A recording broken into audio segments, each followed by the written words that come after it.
18 WJTS News, I'm Charlotte Olson. An overnight pursuit along Interstate 64 that began in Spencer County officially stretched out nearly 40 miles before coming to a peaceful stop in Gibson County, ending with the arrest of a Louisville man.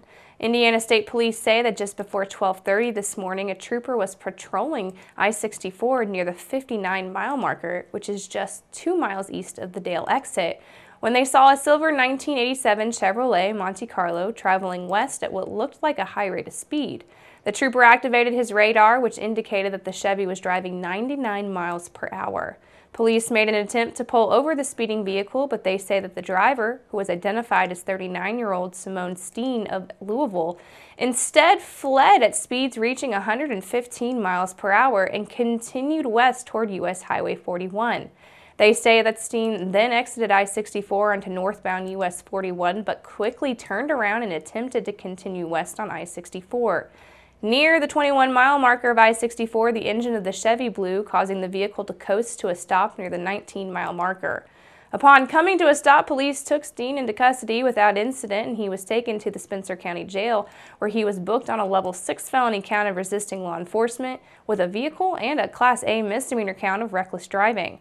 Troopers from the Jasper Post were assisted by the Evansville District Troopers and the Gibson County Sheriff's Department. A Hendricks County woman was placed under arrest on Wednesday afternoon and has been charged with theft after she was accused of trying to walk out of the Jasper Walmart store with various items that were never paid for. Around 12:30 p.m., officers at the Jasper Police Department responded to the Northside Supercenter after receiving word that the store's asset protection team was holding a suspected shoplifter. This shoplifter was later identified as 21-year-old Cassandra Gamble of Brownsburg. Police say that Gamble concealed candles and cosmetics in her purse while in the store's men's department and then exited the store on the grocery side. Police say that she passed all points of sale before being stopped by asset protection staff. Police say that the items Gamble tried to take from the store were valued in at $65.20. Gamble was taken to and booked into the DuBois County Security Center and faces a misdemeanor count of theft. Congratulations goes out to the Celestine Community Club and Camp Care. They are Day 1 recipients of a $1,000 grant courtesy of the DuBois County Community Foundation's 12 Days of Giving, which is a year-end granting blitz to help local nonprofits. The Celestine Community Club supports organizations such as the Celestine Volunteer Fire Department, the Knights of Columbus, and youth activities in Celestine, and also provides a facility for community activities. Camp Care stands for Campers Are Really Exceptional, and it's a summer recreational program for special needs children and adults of DuBois County. It is a program of Jasper Parks and Recreation Department, and the Celestine Community Club and Camp Care are now eligible for a $10,000 grant chosen by the public on Facebook. The public can cast a vote on Tuesday, December the 12th from 7 a.m. until 6 p.m. for the nonprofit that they wish to receive the final $10,000. You can learn more by visiting the Community Foundation's Facebook page or calling Nona Baker at 812-482-5295. And on Monday, be sure to tune into the 4 to 5 p.m. news on our radio partner, 101 Country WBDC, as well as here on 18 for the next 12 Days of Giving recipient. Michelle Schrader, Chief Financial Officer for Jasper-based Kimball International, was recently recognized by the Indianapolis Business Journal as their CFO of the Year for public companies.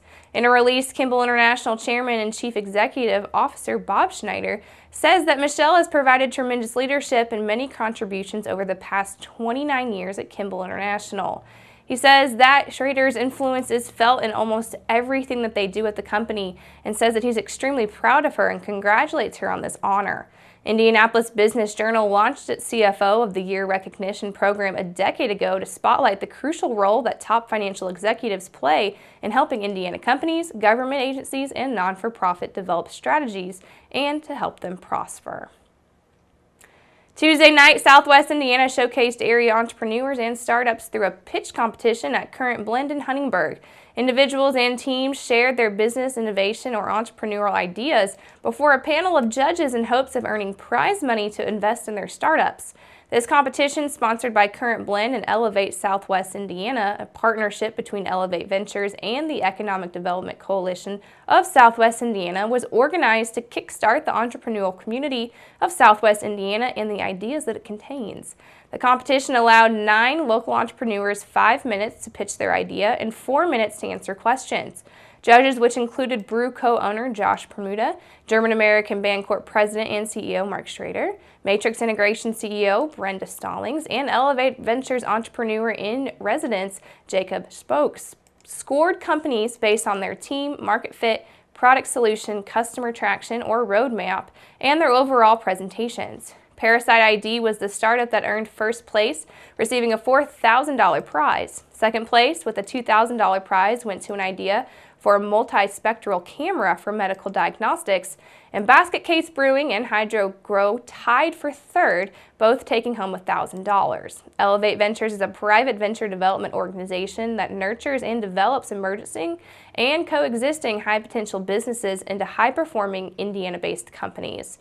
Elevate Ventures accomplishes this by providing access to capital, rigorous business analysis, and robust advisory services that connect companies with the right mix of resource businesses needed to them to succeed long-term. To learn more about Elevate Ventures, visit elevateventures.com. And Current Blend strengthens the community by sparking new ideas and providing access to resources to develop businesses. They are a non-for-profit group that created DuBois County's first co-working space. It hosts events and provides services to instill an environment that stimulates ideas, collaboration, and business. For more information, visit currentblend.com.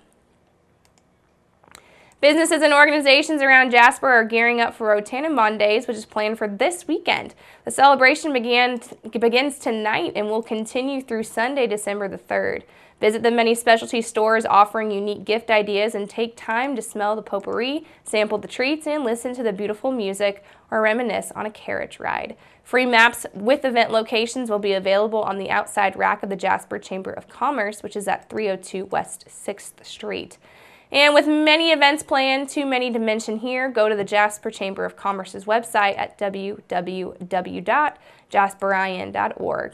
Rotanamon Days is funded through a cooperative effort of the Greater Downtown Jasper Business Association, the Jasper Chamber of Commerce, and the DuBois County Visitors Center. Police on Thursday say that a police pursuit in southwestern Indiana that ended when a fleeing motorist crashed into another car fatally injured 2 children and began when officers tried to stop the man because his car had false plates. Evansville Police Sergeant Jason Coleman said that Wednesday night's chase lasted about 4 minutes and ended when 26-year-old Frederick McFarland ran a stop sign and crashed into another vehicle at the intersection. The crash fatally injured 7-month-old Prince Carter and his 2-year-old sister, Princess Carter. Coleman said that at a Thursday news conference that the department wants to extend their condolences to the youngster's family. He said that deaths are the first in Evansville involving a police chase since September of 2009, and he said that the woman who was driving the car carrying the 2 youngsters was hospitalized with serious injuries, and another passenger has life-threatening injuries. Coleman said that McFarland remains hospitalized with non-life-threatening injuries he suffered in the crash. He faces a preliminary felony charge of fleeing from police and is expected to face additional charges. And keep it right here, because up next we're going to take a look at your weather summary.